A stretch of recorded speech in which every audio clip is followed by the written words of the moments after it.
कुणालाही आईवडिलांपेक्षा कोणतं क्षेत्र मोठं नाहीये. ज्या परिस्थितीत त्यांनी तुम्हाला घडवलंय त्यांची सेवा तुम्हाला करायची संधी म्हणजे देवाची सेवा करायची संधी.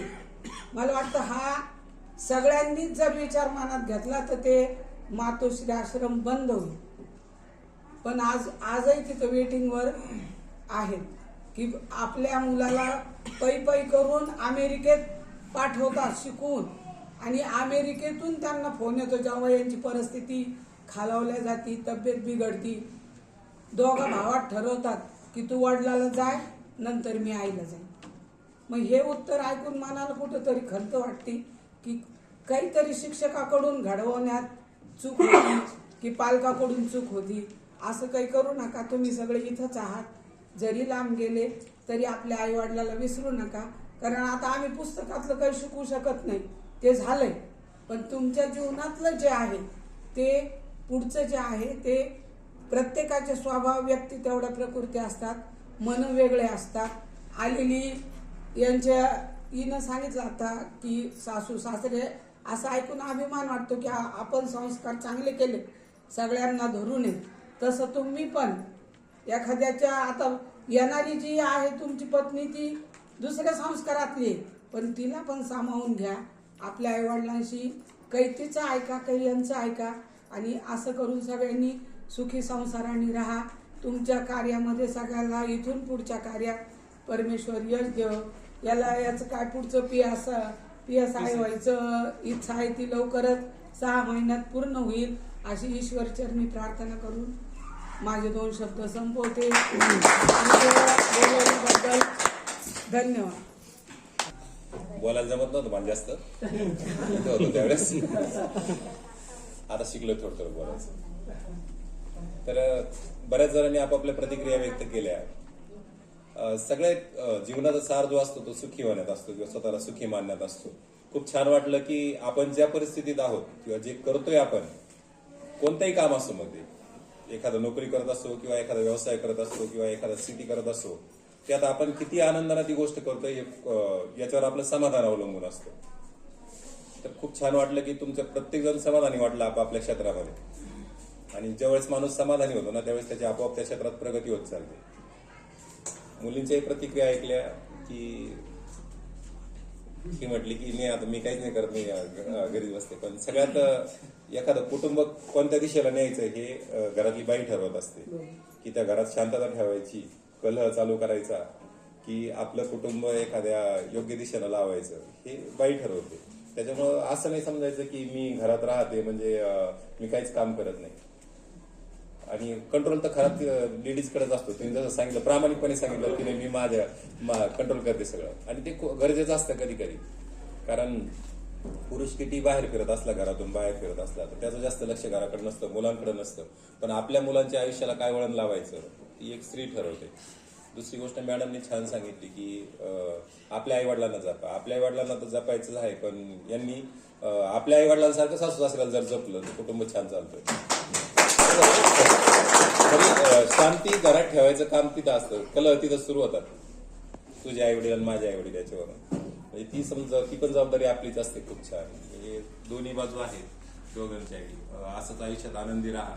खूप छान वाटलं की प्रत्येक जण आपापल्या क्षेत्रात शांत आहे, समाधानी आहे, प्रगती करतोय. एवढं बोलून मी थांबतो. सर्वांना शुभेच्छा. मॅडम, ज्येष्ठ शिक्षक आमचे शेख सर, माझे सहकारी वेगळे सर, त्यांना आदर्श राज्य पुरस्कार मिळाला. आणि सर्व मी बॅडमिंटनच म्हणून दिवस कालाचा आज संपला प्रभाव उद्याची दिसले रे. दिवस कालाचा आज संपला प्रभाव उद्याची दिसले रे. स्पर्धेचे, विज्ञानाचे, शिक्षणाचे आणि संगणकाचे युग आलेले. चला स्वागत असा.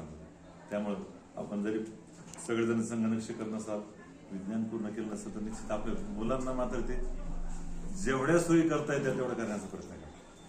तर बरेच विद्यार्थी फार पुढे गेलेले आहेत.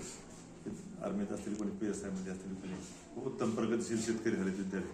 खूप आनंद वाटला. काही काही विद्यार्थी भेटतात ना, सर तुम्ही मला ओळखलं का? पण मी प्रत्येक बॅचला आतापर्यंत 33 वर्ष सर्व्हिस झाली. परमेश्वर प्रत्येक बॅचला सांगत आलेलो आहे की मित्र हो, आमच्या वयाच्या 39 बॅच होतील. प्रत्येक बॅचला आम्ही ओळखू म्हणून सांगता येत नाही, मग तुम्ही मात्र ओळखलं पाहिजे. बरोबर आहे? म्हणून प्रत्येकाने तेच करा की आपल्याही मुलाला तेच सांगा.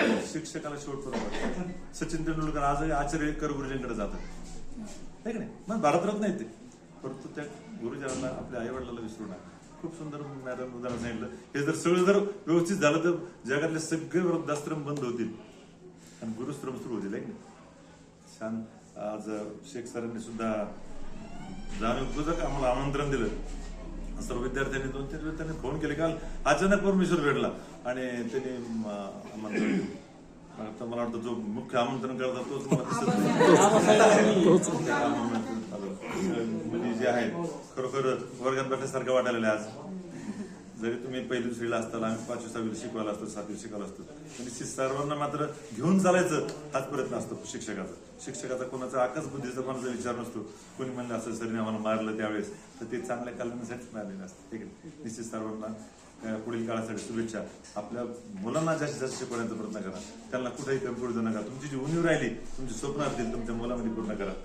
कालिंदाचं मी आल्यालाच मी कालिंदाची एक बातमी आणली होती आणि मला असं वाटलं होतं की कालिंदाची बॅच तिकडे असेल, तर एक बातमी तिची आणली होती मी की रहाडगावच्या शाळेत स्नेहसंमेलन. मला याचा खूप नाद होता. जवळपास 250 ते 300 पानं माझं लेखन झालेले. त्याच्यामध्ये कालिंदाचं कोणतं गाणं होतं? भूतानी झपाटलं. आणि त्या गाण्याचं तिथं चित्र लोकमत पेपरला आलं होतं बघा. आणि खरोखर सांस्कृतिक जबाबदार ज्यांनी मला नाव घेतलं तो अत्यंत आवडीचा विषय, तो अजूनही मी जोपासतोय आणि गोगवडी शाळेमध्ये मी सध्या कार्यरत आहे. तर सर्वांना पुढील कार्यासाठी शुभेच्छा देतो.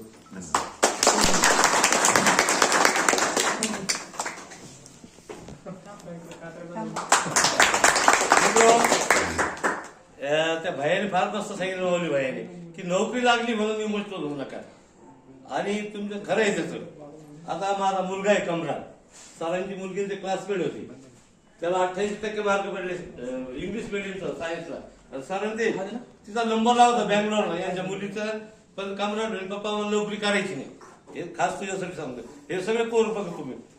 तर ते केलं नाही. आज त्याचा स्वतः बिझनेस आहे, 5-50 हजार रुपये कमवतो, सगळं वेबसाईट सगळं आहे त्याचं, ऑनलाईन करतो, त्याच समाधानी.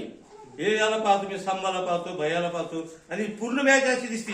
सर यांचे चेहरे तुम्हाला जे खुल्ले दिसतात याचे कारण आहे सर, कारण मी जे मुलं पाहतो ना ते थोड्या वेगळ्या साईडला असतात. ते पुड्या खाय बिड्या पाय काय ते वगैरे वगैरे सगळे करतात.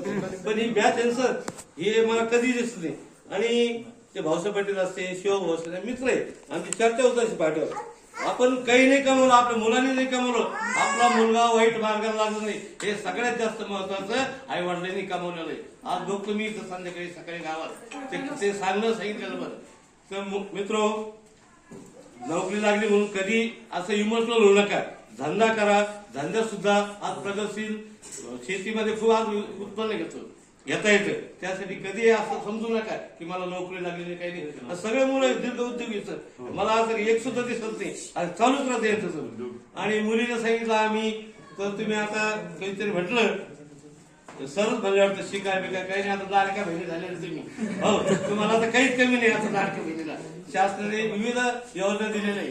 आणि जाता जाता एक सांगेल, मुली सांगत मॅडमने सांगितलं का वृद्धाश्रम नको वगैरे, ही पाळी काय ती. मी 40 वर्ष सेवा केली.